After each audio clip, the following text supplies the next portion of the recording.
This happened in January of 2016. I'd gone up to the shopping centre that was about a 30-minute walk from my house.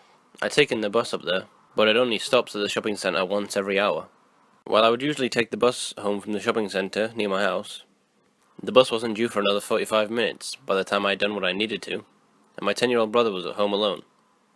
My mother had no problem leaving my brother home alone for an hour or two, because he could take care of himself for that long. Anyway, I decided to walk back to my house instead of waiting basically an hour for the bus. On the way home, I saw a man, maybe 40 to 45 years old, walking in the opposite direction to me. I was walking south, he was walking north.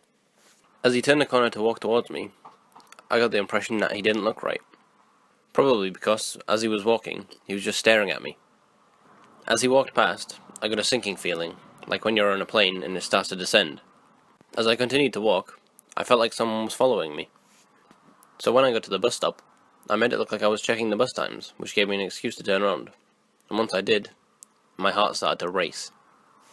This fucker had changed direction and turned 180 degrees to walk in the same direction as me. He was walking faster than he was before, and this freaked me the fuck out. I was close to the road that I would usually turn up to get to my street. I turned up the street, and had walked about 25 meters up it, when I heard crunching of a chip packet that I knew I had passed. He was still behind me. I decided to cross the road to put more distance between us, and also to get to the street that was across from me. From here, I could go a longer way home. This longer way home had a lot of corners, making following me a lot harder to do. This street also had a lot of teenagers who were home due to it being holidays, so if the guy tried anything, there would be a lot of people who would likely hear me scream. Now you may be wondering, why didn't you call the police? I'd been stupid and left my phone at my house, so I had no chance of calling the police whilst walking. Even if I did have my phone, I probably wouldn't have called out the fear of provoking something. I'm about 172 centimeters, and weigh 64 kilograms. While my weight is mostly muscle, I'm not large enough to take on someone who's 2 meters tall and looks like they weighed twice what I did. So I was going along the long route, when I turned to look behind me. He was still there. This is where I started my plan to get back to my house. I turned the next corner and sprinted along the path as quietly as I could. I was on my house's street. If I was going straight home, I would have gone left, but I went straight ahead towards a smallish park that was just up the street from my house. The reason I did this was because I could go up through the park and around to get to my house. As I was crossing the road to get to the park, I looked back and saw him jogging up the path I'd just come from. He saw me and started sprinting towards me. Luckily, I had a 150-meter head start. I ran through the park, up and around to the left.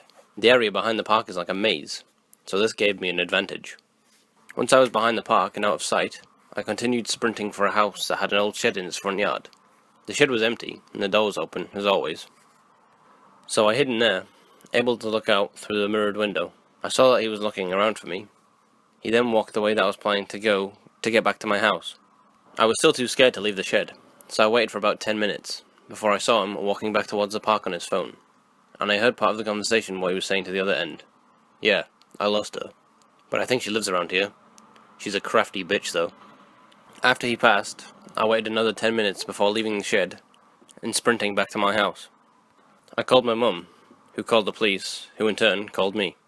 I gave a description of the man, and refused to leave the house alone for a week. I'd never seen him again, and the police report hasn't come up with anything.